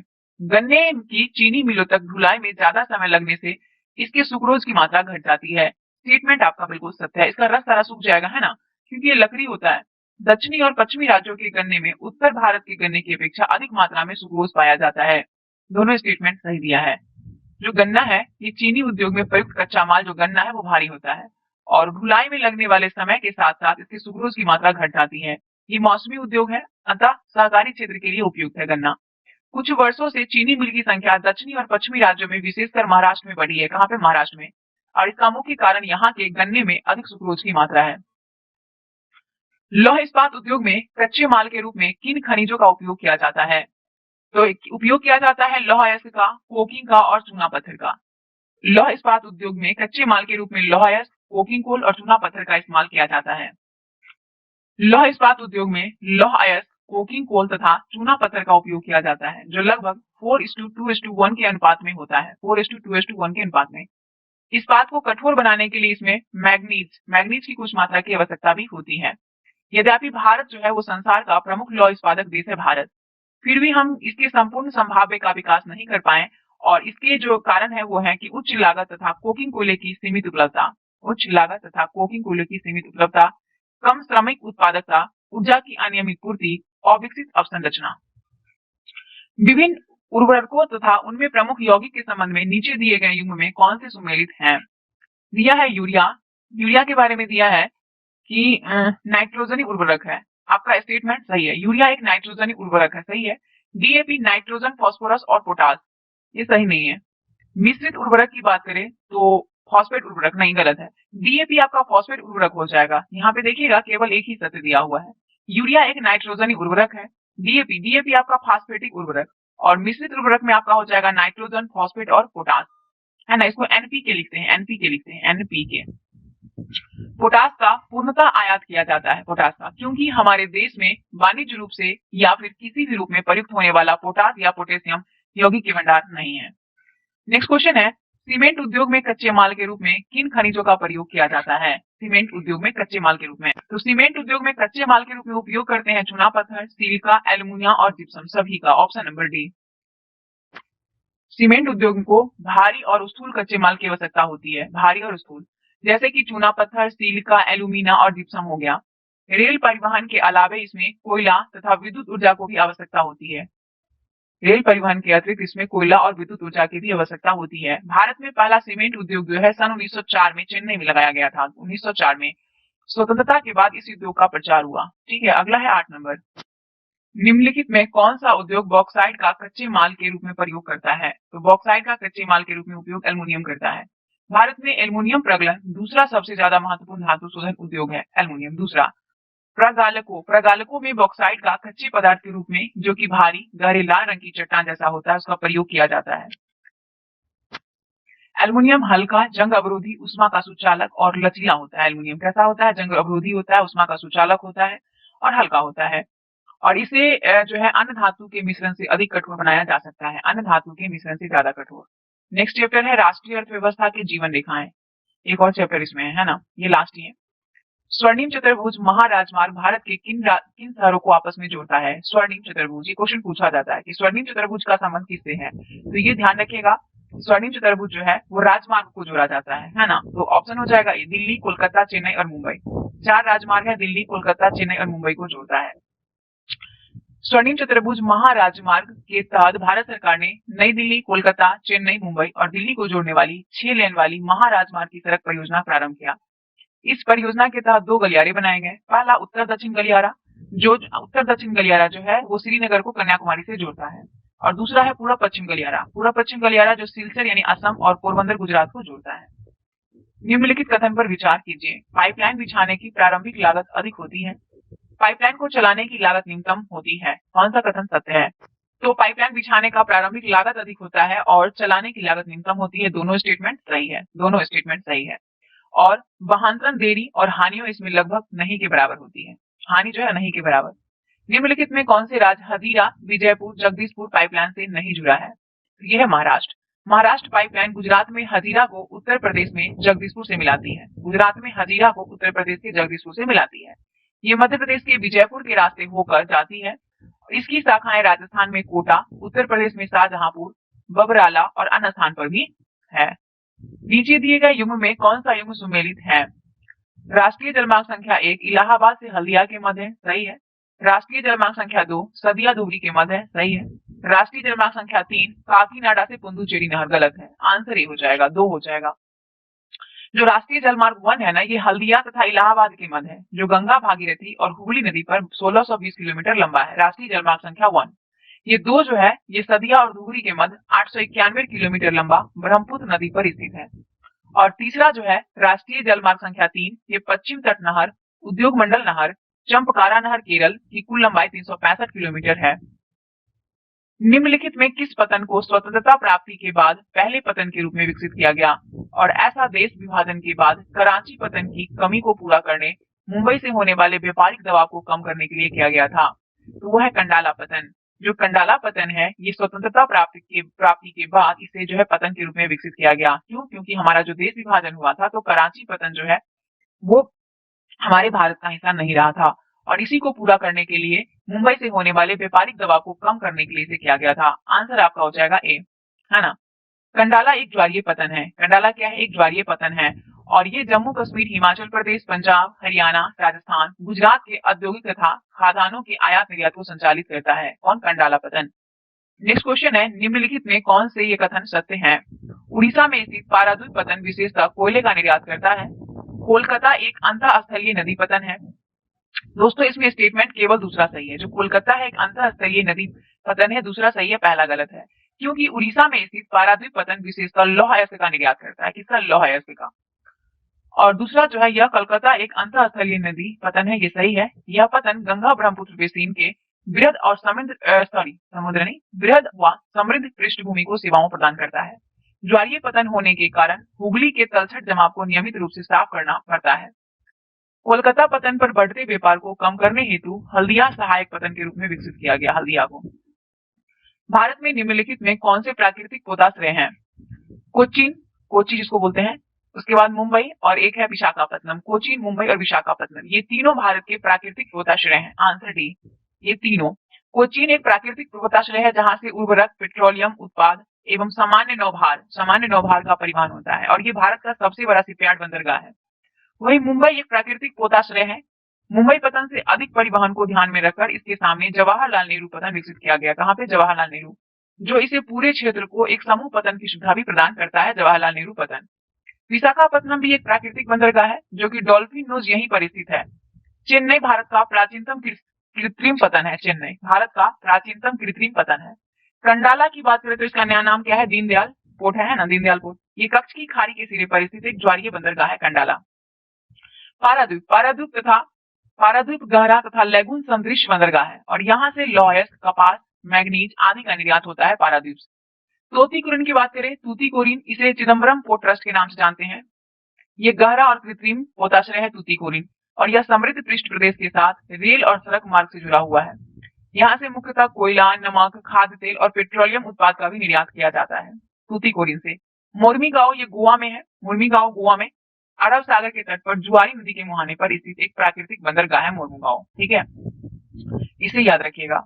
यहाँ पे क्या दिया है देखिए, जो एनसीईआरटी कक्षा 10 की पुस्तक के अकॉर्डिंग समकालीन भारत 2 में तूतीकोरिन को प्राकृतिक पोताश्रय, जबकि भारत सरकार के अधिकारी वेबसाइट में तूतीकोरिन को बीओ चिदम्बरम पोर्ट जो है जिसे इसे कृत्रिम पोताश्रय बनाया गया है। कृत्रिम पोताश्रय, तो जैसा ऑप्शन हो उसके अकॉर्डिंग आप लोग क्लिक करेंगे। आप कक्षा 11th और 12th ये दो आपका बच्चों का है।